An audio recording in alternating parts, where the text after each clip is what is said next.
J'ai la présentation en français. Je vous laisse. Je m'éclipse. Welcome everyone to today's session. Today's session will be presented by Dr. Mahmoud Simi Nebi, full professor of economics at University of Carthage, Tunisia. Dr. Mahmoud Simi is a PhD holder in economics from University of Paris, Sorbonne. His research focuses on topics related to macroeconomics analysis with specialization in financial economics and economic development, digital economy, and Islamic economics and finance. Dr. Mahmoud Simi published his book, Making the Tunisian Resurgence, in 2019, where he investigates the socioeconomic factors that trigger Tunisia's dignity revolution. He also identifies in his book multidimensional binding constraints preventing Tunisia from escaping the middle income trap. And finally, emphasizes binding inclusive institutions, developing a new social contract, and reinventing the leadership of Tunisia. And today he'll be presenting a very interesting theme, the unlocking Tunisia's economic potential. So I'll let you start your presentation. As usual, for participants, you can ping your questions and we will be discussing them with Dr. Mahmoud Simi at the end of the session. Thank you. Thank you. Thank you very much, Rabe.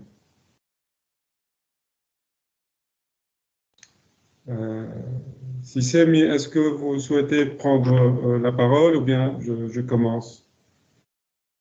Non, allez-y, j'irai. Commencez, s'il vous plaît. Très bien. Merci beaucoup d'abord pour l'invitation et franchement, félicitations pour tout cet effort et investissement que vous avez fait durant des mois pour parvenir à réunir des experts tunisiens à travers le monde qui sont vraiment actifs dans les domaines de la fintech et des technologies numériques appliquées en général aux problématiques socio-économiques. C'est un panel qui est à la frontière technologique et on pourra que s'en féliciter de voir nos compatriotes briller et penser à faire bénéficier notre pays de leurs compétences, espérant que ce pan-là, comme vous l'avez dit maintes fois, sera un pan périn qui se développera au fur et à mesure. Donc, je suis honoré de participer et d'apporter ma petite contribution à cette expertise. Peut-être j'ai une petite valeur ajoutée, c'est d'avoir un petit peu touché le terrain ici en Tunisie et donc peut-être que j'apporterai quelques informations additionnelles. Mais je concentrerai mon intervention surtout comment le digital, que ce soit dans la finance ou bien dans les autres secteurs, comment il peut permettre à la Tunisie de développer son potentiel économique, de réaliser plus de croissance. Voilà, donc ça c'est un petit peu l'objectif général de mon intervention. Je commencerai par là où vous avez évoqué Hannibal, donc le poster que vous avez mis lors de l'annonce de ce webinaire. Et je pense que Hannibal, sa contribution est également au niveau économique, puisque, comme c'est cité par Nepos, Hannibal reformed the tax system and stabilized the economy, enabling Carthage to reinvent itself from an imperial capital into a flourishing commercial hub. Donc, il n'était pas seulement un stratège militaire, il a su capitaliser sur son leadership pour construire une économie, un hub commercial, une flotte maritime à envergure méditerranéenne. Donc, il y a beaucoup de leçons à tirer de là. Et je pense que la réforme fiscale, la stabilisation de l'économie continue à être des thèmes d'actualité aujourd'hui. Alors, je vais structurer mon intervention autour de 3 grands axes. Le premier, c'est comment se manifestent les contraintes sur notre système économique,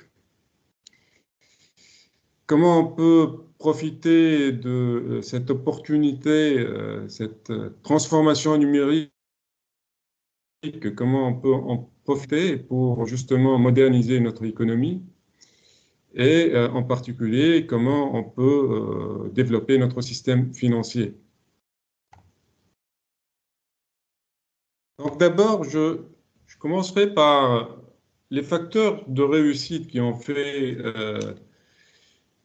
qui sont des facteurs communs à la réussite des pays qui ont évolué, des pays comme Singapour, des pays comme Malaisie, des pays comme la Corée du Sud. Ce sont des pays qui, dans les années 60, étaient comparables à notre économie, sinon moins développés. Et plusieurs études, plusieurs institutions internationales se sont intéressées à ces pays-là pour voir quels sont les facteurs de réussite. Ici, je cite un rapport qui a été publié en 2008, Commission on Growth and Development. Les facteurs clés de réussite qui ont dit que pays qui ont réussi à passer d'une économie basée sur l'accumulation des facteurs, travail, capital, à monter petit à petit dans les chaînes de valeur, jusqu'à devenir ce qu'on appelle une économie basée sur le savoir, knowledge economy. Donc, sur une période de 20, 30 ans, 40 ans, ils ont su moderniser pas seulement le système productif, mais également leur institution. Ils avaient de l'agilité institutionnelle et même pas lointain, pas loin.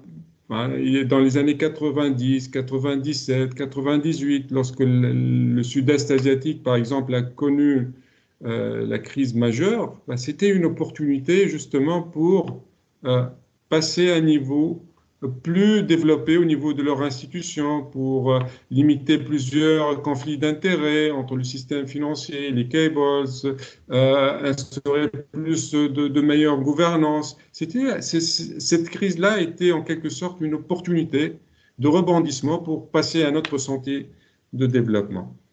Disons que je retourne donc à l'importance de la gouvernance. Donc, leadership and governance, c'est un des clés du succès. Deuxième facteur important, c'est l'efficacité de fonctionnement des marchés. Donc, essayez, au fur et à mesure que vous développez, de limiter ce qu'on appelle les distorsions économiques. Donc, essayez de limiter les barrières à l'entrée, essayez de minimiser les asymétries d'information, le manque d'information, le copinage, essayer d'instaurer plus de transparence, les marchés publics, plus de transparence. Donc voilà, ça c'est un deuxième facteur important. Le troisième facteur, c'est d'avoir une vision et avoir un ancrage dans le long terme. Quel est votre projet pour ce pays-là? Et ça, c'est très important. Donc, des pays qui sont inscrits, même dans des réformes de leur système éducatif, sont inscrits dans la durée. Ils ont voulu développer leur système éducatif par sentier de plans quinquennaux, mais avec une stratégie de 20 ans, voire plus. Ceci est important, pourquoi? Parce que ça permet de mobiliser l'épargne nationale pour des objectifs de long terme. Ça permet une certaine continuité intragénérationnelle. Vous investissez pas seulement pour votre propre bien-être, mais également vous pensez à votre progéniture, aux générations futures. Donc ça, c'est très important. Il y a un projet pour le pays, donc il y a une mobilisation de l'épargne nationale, bien sûr de l'épargne extérieure également, mais l'épargne nationale était très importante et ça a permis de financer des investissements supérieur à 30, 35, voire 40% du PIB. Il y a une ouverture intelligente à l'économie mondiale, ouverture graduelle en fonction de vos points forts, en fonction de votre stratégie sectorielle, en fonction de vos avantages comparatifs que vous faites évoluer au fur et à mesure que vous développez. Et ce qui a caractérisé principalement les pays de l'Asie, c'est cette intégration régionale. Et donc, il y avait des leaders, il y avait le Japon, manifestement, il y avait des IDE, donc des firmes japonaises qui s'installaient dans la région, qui permettaient le transfert technologique. Et par la suite, on a appelé ça donc, the Flying G's Development Model, où il y a donc le leader, le Japon, et par la suite, il y avait les New Industrialized Economies, Singapour, Indonésie, Malaisie, etc. Donc Taïwan, par la suite, Thaïlande, venait la Chine, donc en fin de fil, et puis par la suite, la Chine a fait des courts-circuits rapides et a rattrapé un petit peu la frontière technologique. Donc ça, c'est une ouverture intelligente. Donc il faut s'inscrire dans ce qu'on appelle aujourd'hui les chaînes de valeur mondiales de manière intelligente, selon vos partenaires. Et donc, il y a beaucoup de stratégies dans ce facteur-là. Le cinquième facteur, c'est la stabilité macroéconomique, c'est de stabiliser vos fondamentaux, c'est la stabilité des prix, c'est le contrôle des déficits budgétaires, c'est avoir un taux de change qui est stable, même si vous êtes dans un régime de change flexible. Dans ce cas-là, il faut avoir accumulé des réserves de change qui vous permettent de lutter contre la volatilité excessive qui est bien sûr néfaste à votre compétitivité, à la compétitivité de vos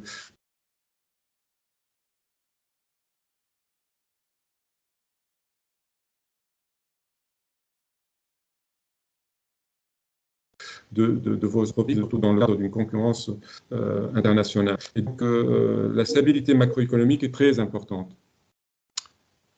Je ne sais pas pourquoi le partage. Est-ce que le partage continue? Allô? Oui, oui. Que le partage continue. D'accord. Très bien. Merci. Donc, je passe au slide suivant. Voilà. Donc ça, par exemple, c'est la trajectoire du revenu par tête de la Corée du Sud et de la Tunisie, de 1964 jusqu'à 2017. Et vous voyez que la Corée du Sud a multiplié son revenu par tête de 22, un facteur de 22, alors que la Tunisie, donc, c'était à peu près 4. Et ça, c'est intéressant.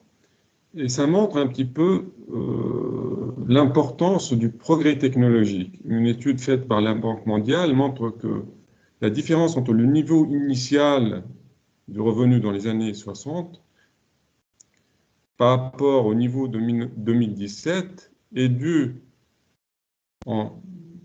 principalement 2/3 provient de ce qu'on appelle la productivité totale des facteurs. Alors que l'autre tiers vient de l'accumulation du capital et du travail. Donc, ce moteur-là est très important parce qu'il a permis à la Corée du Sud d'avoir annuellement, en moyenne, 2,5 points de croissance, en moyenne.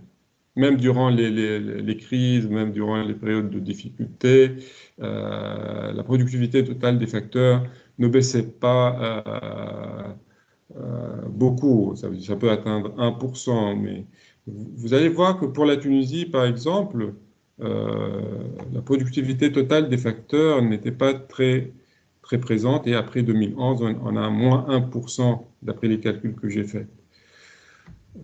Donc, c'est quoi cette productivité totale des facteurs? La productivité totale des facteurs, c'est en fait la croissance qui est due à tout ce qui est productivité issue d'une meilleure utilisation des facteurs, ce qu'on appelle l'efficience économique, ou bien qui est due à une innovation, à une amélioration de votre frontière de production. Vous poussez votre frontière de production, vous innovez, vous créez d'autres manières, d'autres processus de création de la richesse.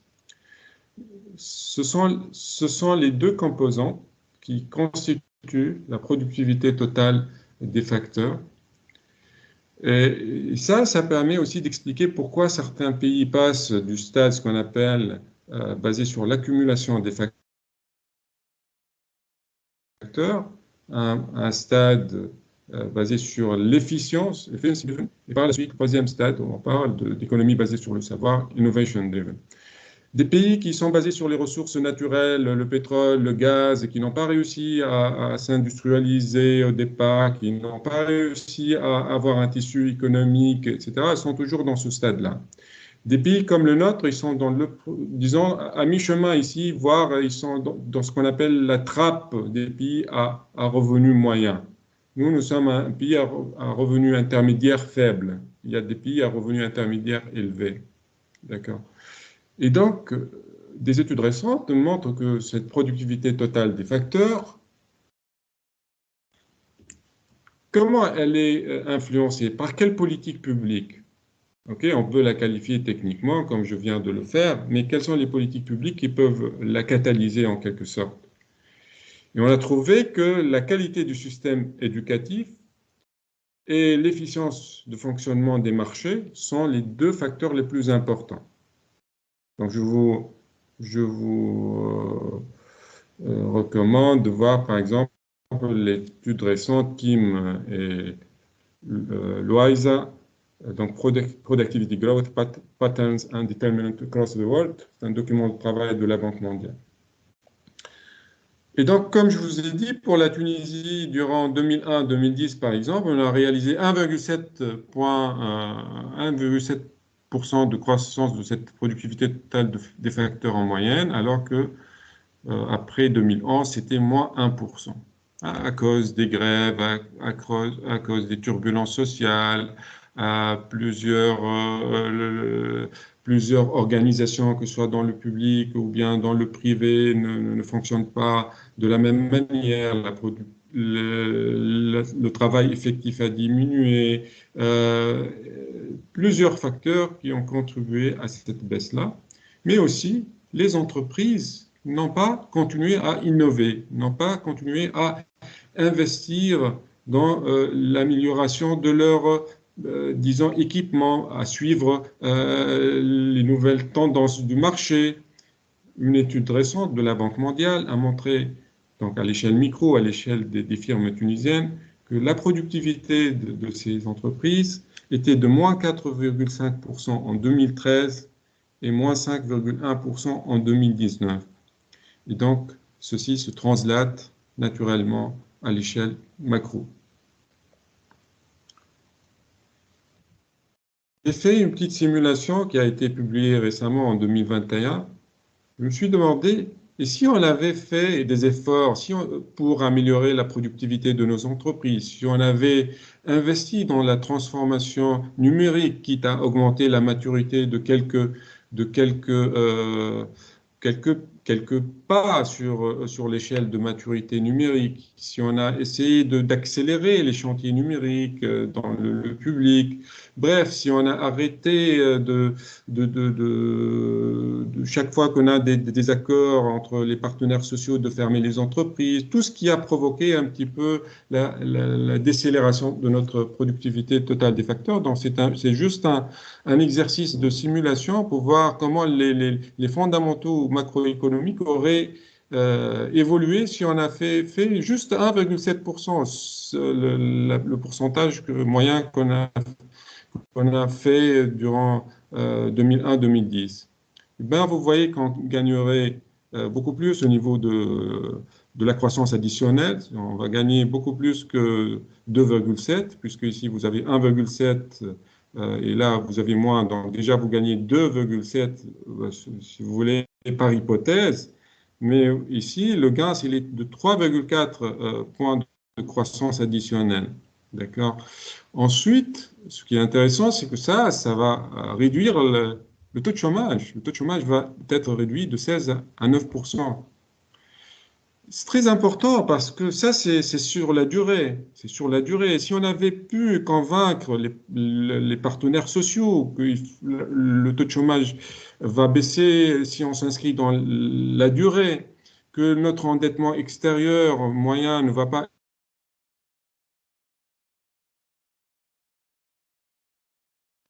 exploser, on ne va pas avoir 36% sur on va maîtriser ça. L'endettement intérieur va être de 16%. Notre déficit public ne va pas exploser, ce qui va causer l'endettement. On va avoir moins 1% au lieu de moins 5%. Bref, si on avait pu faire les réformes nécessaires et avoir cette stabilité, cette conduite, cette transformation de notre machine économique, la conduite du changement, on a échoué à faire la conduite du changement et malheureusement tous les indicateurs économiques ont basculé dans le rouge. Alors, et on a étranglé notre secteur privé, hein, on a étranglé le développement du secteur privé. J'ai rassemblé un ensemble d'indicateurs provenant de l'Economic Freedom Index, Global Innovation Index, World Bank Logistic Performance. Je l'ai un petit peu normalisé par rapport à ça. Et vous voyez que malheureusement, sur l'ensemble des secteurs, sauf l'ensemble des dimensions, sauf le capital humain et la recherche, c'est 73 sur 100. On a un potentiel qu'on n'exploite pas, que ce soit en termes de sophistication de notre tissu industriel qui absorbe peu les cadres, 16% de taux d'encadrement seulement dans notre tissu industriel.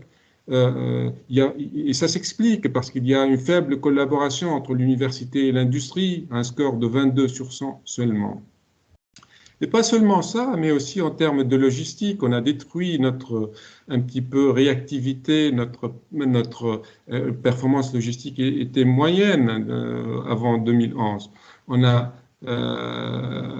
allongé les délais des conteneurs, donc tout ce qui est les frais logistiques, tout ce qui est coût de transaction, temps d'attente dans les douanes, tout ça, c'est très pénalisant pour la compétitivité de nos entreprises.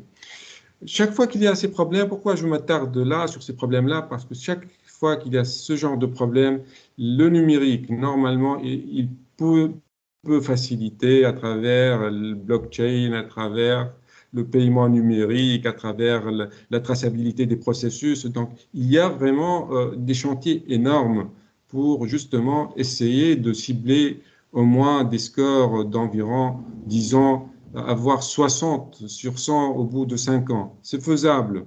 Moi, je pense que si vraiment on met une stratégie, comme a dit Sinisa Al-Yarish dans l'inauguration, si on fait un alignement stratégique de tous les acteurs, on est capable de ramener tous ces indicateurs-là à 60 au bout de 2 ans. Mais à condition qu'il y ait vraiment un leadership, ce que j'ai appelé dans mon livre un leadership institutionnel. Ça veut dire il faut donner à chaque institution la marge de manœuvre pour conduire le changement. Il ne s'agit plus de leadership personnel, des leaders de post-indépendance, l'homme charismatique. C'est bien d'avoir ce genre de leaders, mais ce genre de leaders doivent capitaliser sur leur popularité, sur la confiance qu'ils ont pour justement construire les institutions pérennes et durables qui sont capables de faire migrer ce pays-là sur une trajectoire de 10-15 ans. Comme on sait, les hommes passent et ce sont les institutions qui restent. Les hommes ne sont que éphémères. Bref, j'arrive maintenant. J'ai l'impression que je puise beaucoup de temps. Donc, système, s'il vous plaît, faites-moi signe de combien il me reste afin que je me maîtrise, peut-être parce qu'il me reste quelques slides. Donc, Je dirais, vous pouvez aller jusqu'à 18h20, donc Excellent, il merci. faut laisser un peu, un peu d'échange, hein. J'ai autorisé les micros, bon, oralement, les gens ils peuvent échanger avec vous au professeur Neb directement, c'est plus sympa. Merci. Je vais essayer de m'arrêter à 18h, Voilà, 18h et 18h05. quelques minutes. Ouais, 18h05. Voilà, très bien. Alors, maintenant, j'arrive à l'importance du système financier. Le système financier, il joue un rôle capital dans la transformation économique. Vous voyez dans l'indicateur ici, l'indicateur sur le financial freedom. Le financial freedom, on a un score de 30 sur 100. Ça, comme on va le voir, ce score-là, il est constitué de sous-indicateurs, sous-scores. Je vais peut-être aller directement vers ces sous-scores-là. C'est juste à droite. Donc, il est constitué du crédit domestique au secteur privé par rapport à la taille du PIB. Et là, on fait un score énorme. On est très performant, 87 sur 100. C'est-à-dire que notre système bancaire, vraiment, il finance très bien l'économie à travers cet indicateur-là. Sauf que il n'est pas performant au niveau du financement des petites et moyennes entreprises. Ne parlons pas des très petites et micro-entreprises parce qu'ils constituent 97% du tissu industriel qui emploie environ 1 million de personnes. Ne parlons pas de ces micro et très petites entreprises qui n'ont pas de comptabilité bien faite, etc., et donc ne sont pas bancables. Parlons des petites et moyennes entreprises qui ont beaucoup de difficultés à accéder au financement, notamment pour financer le working capital, donc les fonds de roulement, etc. Pareil pour le venture capital, ça commence à bouger un petit peu. Le Startup Act, le fonds des fonds, etc. Ça commence à émerger, mais c'est encore rudimentaire. Pareil pour notre marché financier, les acteurs sont conscients que la capitalisation boursière est faible, ils sont en train de mettre en place une stratégie, essayer d'innover avec de nouveaux produits, etc. Et puis, vous voyez également pour tout ce qui est donc la prime d'assurance par rapport au PIB n'est pas un très bon score. Alors, si on se compare à d'autres pays qui sont comparables, hein, on ne va pas chercher la frontière, on va pas chercher la frontière. Vous voyez que le Financial Freedom Score pour la Tunisie, qui est d'ailleurs constitué, pardon, ça c'est à droite, c'est pas le Financial Freedom Score, c'est d'autres indicateurs qui proviennent du Global Competitiveness Report, mais qui apportent de la lumière. Pourquoi on a un score de 30? D'accord, ça apporte une lumière complémentaire. Le Financial Freedom Score de l'Economic Freedom Index, il est composé de 5 sous-piliers. Donc, est-ce que le secteur financier est ouvert à la compétition, aux banques internationales? Il y a la présence de banques internationales en Tunisie à travers des filiales, à travers des branches. Est-ce que le système financier est développé? Donc ça, comme on vient de le voir, n'est pas très développé. Government influence on the allocation of credit. Donc ça, c'est pas vraiment le cas en Tunisie. On n'est pas dans le cadre d'une politique d'orientation ou bien de financial repression directe. On n'a pas de cette politique de cadrage, mais par contre, on a malheureusement une politique monétaire restrictive étant donné le contexte d'arbitrage sur le taux de change, etc. Et puis, on a, est-ce qu'il y a intervention de l'État dans le secteur bancaire? Ça, oui. Donc, on continue à avoir des banques publiques. C'est pas forcément une mauvaise chose, hein, mais est-ce que ça sert un petit peu les objectifs de développement du pays? Ça, c'est autre chose. Et puis, est-ce que la gouvernance, le cadre réglementaire des services financiers est bien ou pas? Et il y a beaucoup de critiques sur est-ce qu'on est vraiment en train d'appliquer. On a fait des progrès. On a fait des progrès au niveau de la réglementation, la supervision du secteur bancaire. Franchement, séparation entre conseil d'administration, entre le directeur. On a fait beaucoup d'avancées au niveau de le respect des normes prudentielles, mais on reste quand même un secteur assez fermé dans le sens où les barrières à l'entrée pour des produits alternatifs ne sont pas encore facilitées. J'en reviendrai. Alors, ici, on voit que pour des pays comparables comme le Maroc, on cite toujours le Maroc aujourd'hui il est à 70, il a fait un progrès, il était à 30 2005-2006, aujourd'hui il est à 70. Il y a l'Égypte qui a progressé de 30, fait une petite oscillation et puis revenu à 50.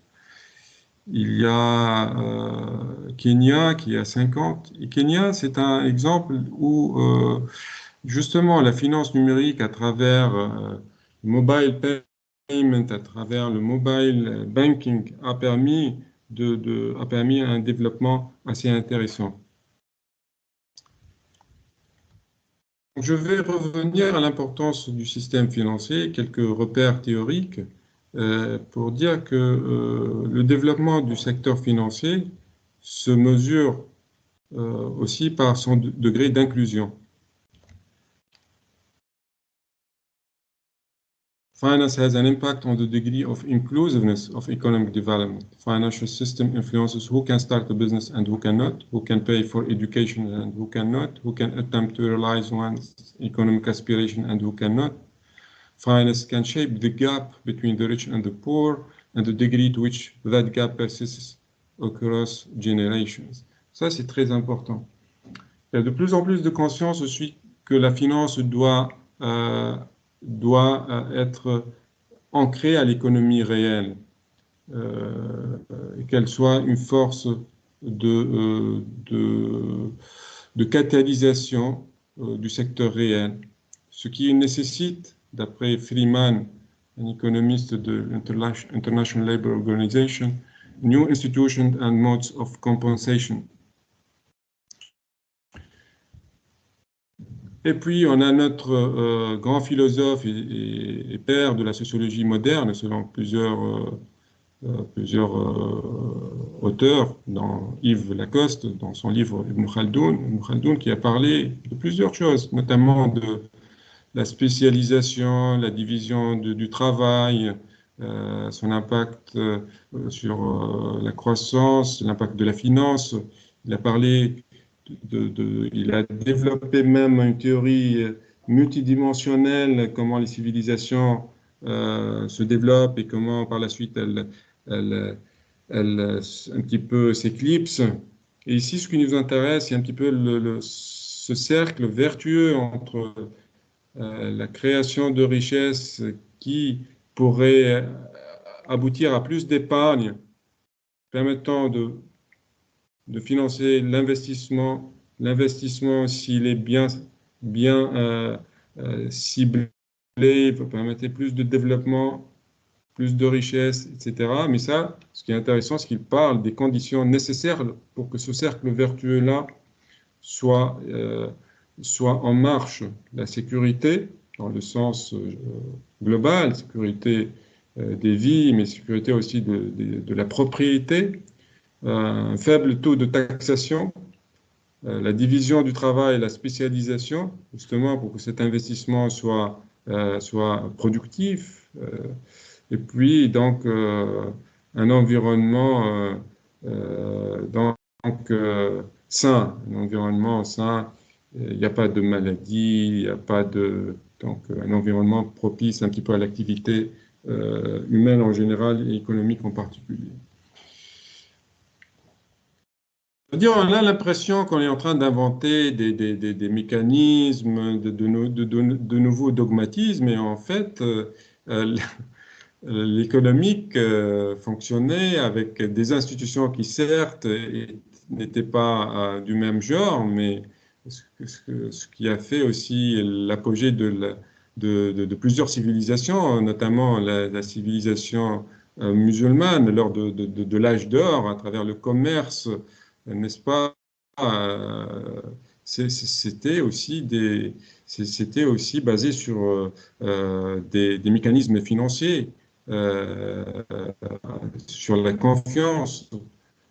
Donc ça, c'est très important. La finance, c'est un moteur de la croissance économique à condition qu'il soit ancré sur l'activité réelle et qu'il vraiment il permet aussi d'encourager l'entrepreneuriat, d'encourager ceux qui ont des idées, les talents, qui ne soient pas juste un relationship finance, ceux qui ont de la garantie, ceux que l'on connaît, ceux les moins risqués. C'est pour cela que après la crise de 2008-2009, il y avait une accélération du crowdfunding, il y avait une accélération de l'equity financing, il y avait plusieurs acteurs qui ont en quelque sorte émergé de manière endogène en capitalisant, et ça on l'a vu, en capitalisant sur ce qu'offrent ces technologies numériques, ce qu'offrent donc, la décentralisation des systèmes d'information, les DLT, le blockchain, etc. Donc, ils viennent perturber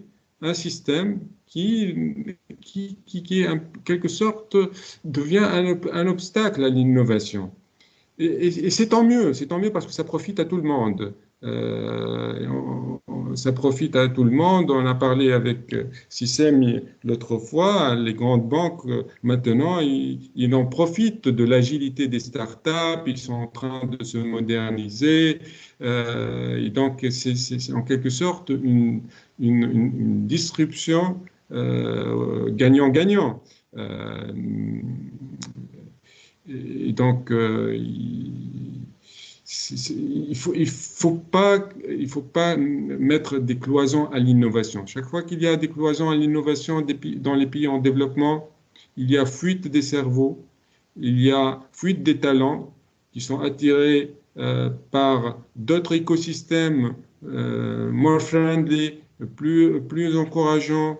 Et ce qui fait la différence entre les pays, c'est quoi? C'est la concrétisation des idées. Ça, c'est Haussmann, l'indice de complexité de Haussmann. C'est justement, il est basé sur cette notion de complexité des produits qui est basée sur une agglomération sous forme de clusters ou bien sous forme de chaînes de valeur. Mais si les gens qui ont les idées innovantes et qui peuvent permettre à votre système de monter en gamme, d'améliorer les process, ne sont pas à l'intérieur, eh bien, comment vous voulez se développer?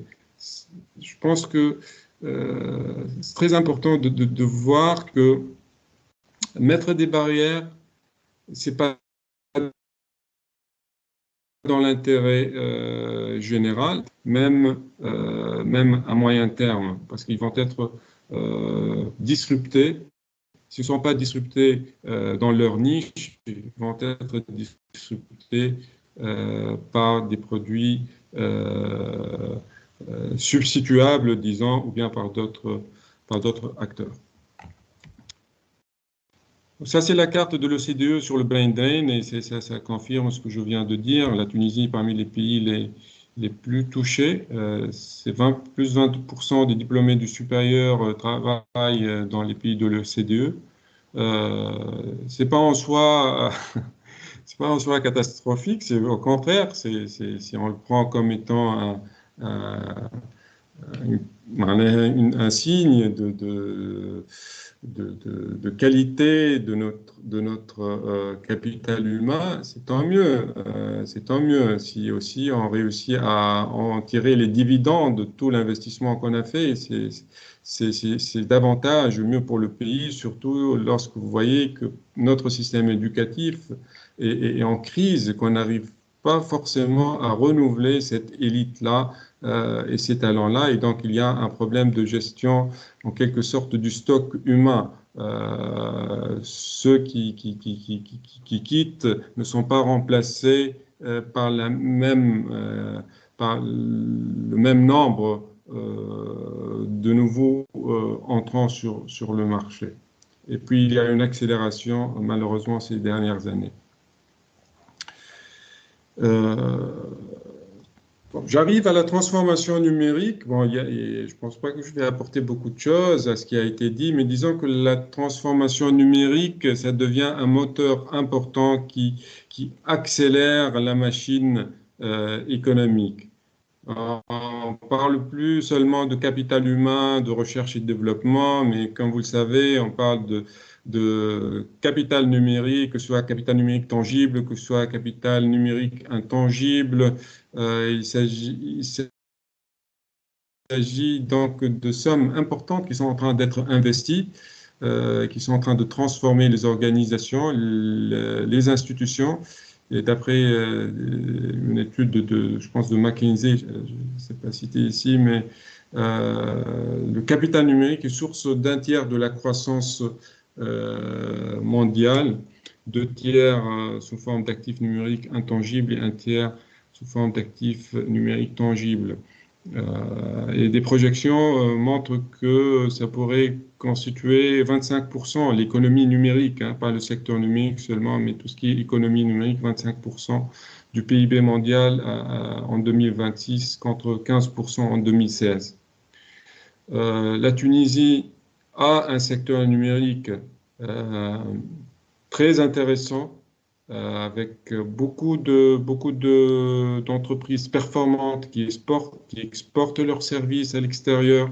La contribution des services ICT dans le total des exportations des services a augmenté de 6% en 2010 jusqu'à 9% en 2017. Seulement, on n'en profite pas assez. On n'en profite pas assez et c'est dommage. Il y a une conscience en Tunisie sur l'importance du numérique, hein. Même dans le plan de développement 2016-2020, on a insisté sur les aspects relatifs au développement, à l'inclusion sociale, la création de l'innovation, de l'entrepreneuriat numérique, le e-government. On a lancé Smart Tunisia, projet très ambitieux. On a concrétisé le Startup Act justement parce qu'il y avait cette approche d'ouverture de l'administration sur les jeunes start-upers. On a créé donc le Smart Capital récemment, le fonds des fonds. Ça commence à bouger, ça commence à bouger. Il y a aujourd'hui plus de 500 startups qui sont labellisées. C'est vrai que peut-être il tarde à concrétiser, à se développer, mais il y a beaucoup de signaux positifs. Il faut toujours dire qu'il y a beaucoup de volonté, il y a de vrais entrepreneurs, il y a de vrais gens qui essayent d'être des forces positives dans la dynamique générale qui est une dynamique négative. Et donc il faut dire bravo à tous ces gens-là.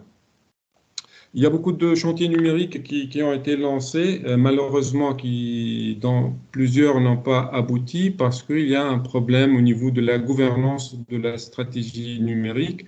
Ça a été relevé par un rapport publié par le ministère des Télécommunications et l'économie numérique et la Banque mondiale. Je faisais partie de ce rapport, très intéressant d'ailleurs, que vous pouvez télécharger gratuitement en ligne.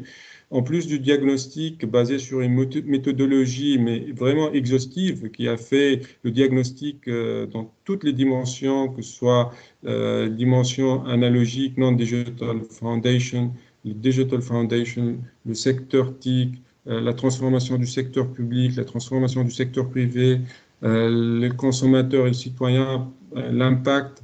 On a fait le deuxième rapport au niveau mondial qui utilise ou bien qui développe cette méthodologie exhaustive. Le premier rapport, c'était la Russie. Ça, c'est le deuxième rapport.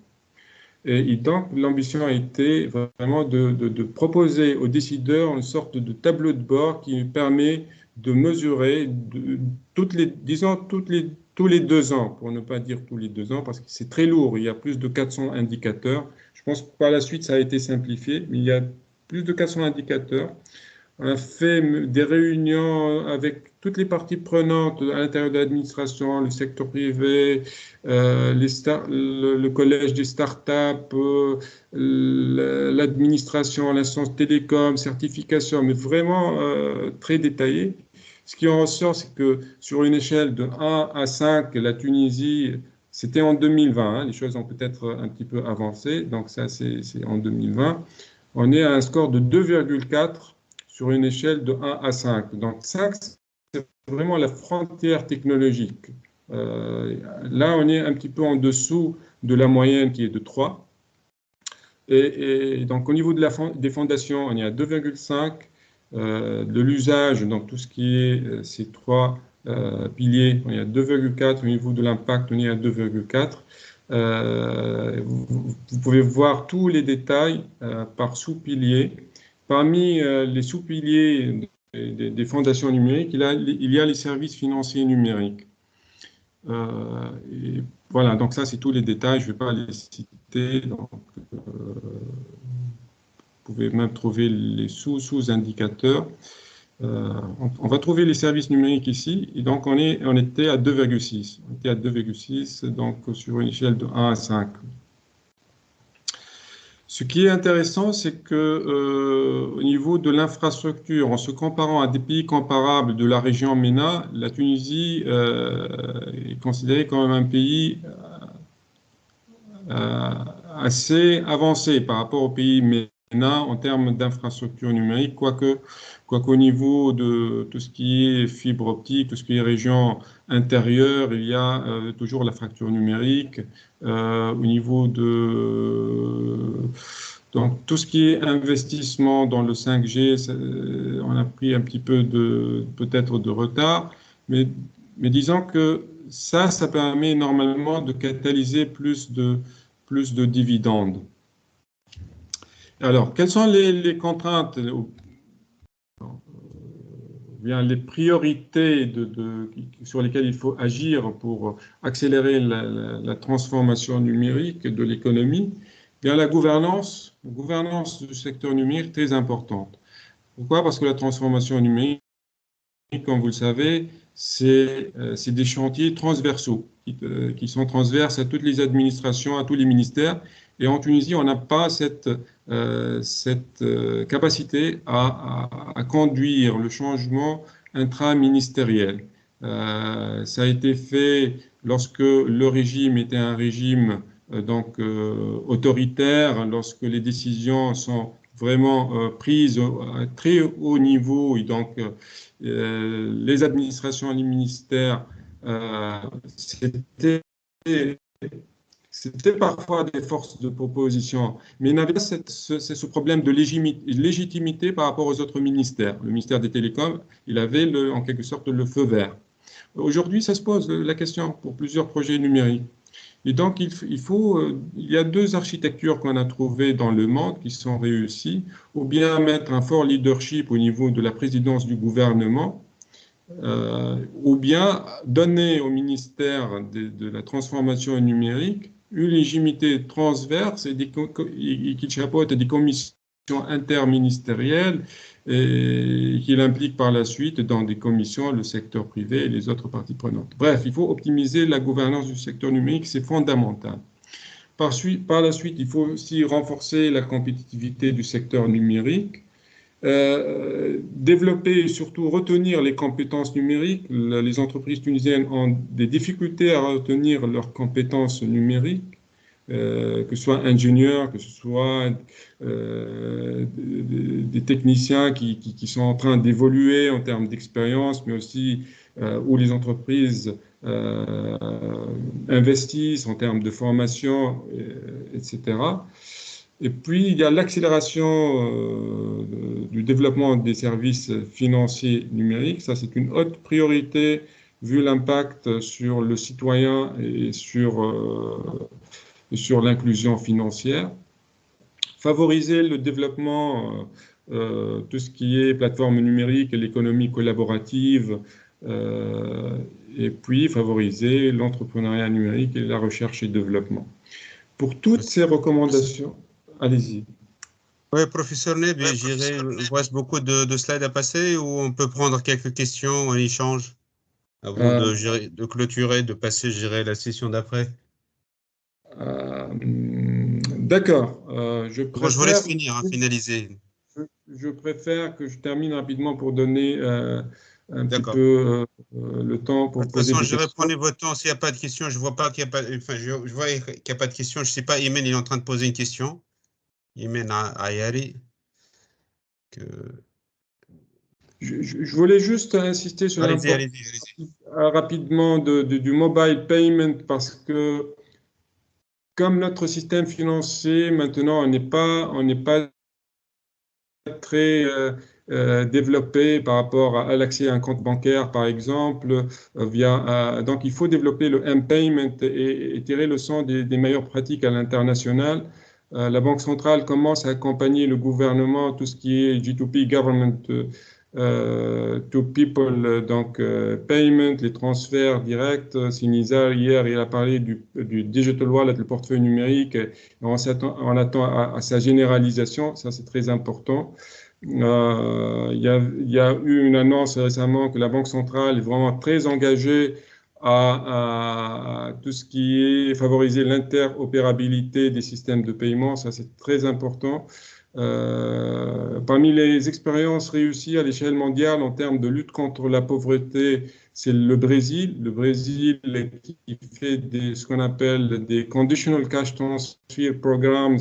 Ça veut dire que des transferts sociaux, mais conditionnés à des performances, que ce soit au niveau de l'éducation des enfants, que ce soit au niveau de la vaccination, que ce soit en termes de création de micro-entreprises. Donc, il ne s'agit plus de donner de l'argent comme ça sous forme de transferts sociaux seulement, mais de fixer des objectifs qui soient conditionnés dans une sorte d'incitation. Il y a beaucoup d'expériences réussies à l'échelle internationale qui peuvent nous inspirer. Le crowdfunding, c'est très important. Il faut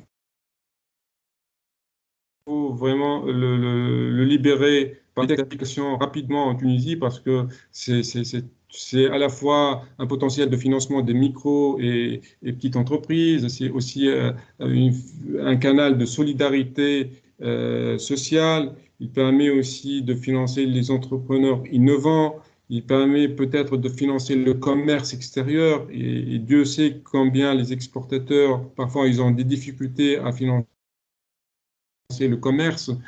Donc, c'est très important, le paiement numérique, les expériences internationales, que ce soit dans la région MENA à gauche, que ce soit à l'échelle internationale, ils montrent que l'informalité, la corruption diminue lorsque vous réduisez le cash et nos décideurs sont conscients de ça, mais on attend que plus d'applications et plus d'impact sur le terrain. Il y a aussi des pays qui ont développé ce qu'on appelle les cash-in, cash-out networks dans les zones rurales. Ça, c'est intéressant parce que vous n'avez pas besoin de smartphone, mais à travers téléphonie traditionnelle, vous pouvez échanger les cash contre la monnaie électronique. Ça, c'est un petit peu l'e-commerce en Tunisie, que ce soit à travers l'e-dinar ou bien le click-to-pay à travers les cartes bancaires. Vous voyez que la crise du Covid a permis une augmentation du nombre, que ce soit du nombre de transactions ici de 2 800 000, disons 2 900 000 à environ 5 millions de transactions.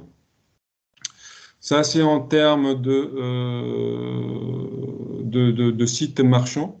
Et ça, en termes de PIB. En termes de PIB, ça fait 0,31%. On est encore loin de la pire performance en Union européenne, qui est Malte. Malte, elle fait 0,8% de commerce électronique, donc 0,8% du PIB. La frontière, c'est le Royaume-Uni avec environ 10% du PIB. Je remercie ici le ministère du Commerce, plus spécifiquement la Direction du développement du commerce électronique, qui m'a fourni ces données-là. La Poste, c'est un établissement public performant en termes de services financiers numériques. C'est ouvert sur l'écosystème, c'est ouvert sur les institutions de microfinance, il s'est ouvert sur les opérateurs, il a développé beaucoup de services, il manque d'agilité. Il n'a pas l'agilité nécessaire. Une des propositions, c'est de permettre à la Poste de concurrencer, de créer sa filiale bancaire, d'avoir accès au refinancement bancaire et qu'elle rentre dans les mêmes règles de jeu que le secteur bancaire. Donc ça, c'est très important. On a un acteur public avec une motivation que j'ai vue dans le personnel, mais c'est une fierté nationale. D'ailleurs, elle a eu beaucoup de prix à l'international en termes, je crois, ils ont un programme de formation ouvert aux autres postes étrangers. Je crois que j'ai véhiculé les principaux messages. Peut-être le CBDC, moi, dans mon livre, j'insiste sur le Targeted Quantitative Easing, l'assouplissement monétaire ciblé. Je pense que le CBDC, la Banque centrale, peut coupler avec des objectifs de développement, mais vraiment des objectifs de développement qui touchent les zones rurales à travers des véhicules d'investissement spéciaux qui permettent de financer les micros et les très petites entreprises qui ne peuvent pas bénéficier d'une politique d'assouplissement monétaire classique à travers les banques. Je pense que dans ce cas-là, le CBDC, certaines études montrent que ce n'est pas forcément le bon timing pour les pays en développement. Moi, je pense que si le CBDC est couplé avec une politique monétaire ciblée visant les petites et les micro-entreprises, ça peut aider. Je termine avec ça. Voilà. Merci beaucoup pour votre patience. Merci beaucoup, à vous, pour cette très belle présentation. C'était très clair, en tout cas pour moi. Je remercie tous les participants qui étaient présents. C'était un marathon aujourd'hui, hier, surtout aujourd'hui.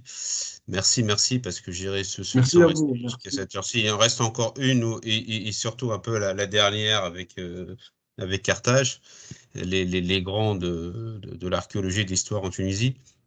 Je ne sais pas, il y a une petite question, une question qui a été posée par Imen, je ne vais pas la poser telle quelle. Je ne sais pas si Imen, tu peux la poser directement. Tu m'entends, Imen? Elle a dit il faudrait peut-être s'inspirer de l'exemple de la Hollande où l'État orchestre et identifie les besoins et les terrains de jeu et laisse créer un écosystème de start-up dont la vocation est de répondre sur des besoins concrets, réels, real pains. Nous avons besoin d'un cadre et d'agilité.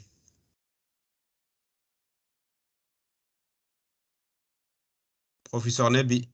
Tout à fait. Oui, je vous entends. Ah, vous voyez un peu la question. Vous voyez le question dans le fil de conversation? Oui. Donc, si vous pouvez dire deux mots. Oui. Je pense que nous avons effectivement besoin d'un cadre d'agilité. Et je pense que Madame Imen, elle fait partie de l'écosystème, elle organise des hackathons, elle est ouverte sur les écoles d'ingénieurs. Il y a pas mal de problématiques dans le secteur public qui peuvent effectivement être résolues par les startups. Maintenant, effectivement, il faut plus de volonté politique. Je vois une question sur le politique. Effectivement, sans le politique, la transformation numérique ne peut pas être conduite en quelque sorte.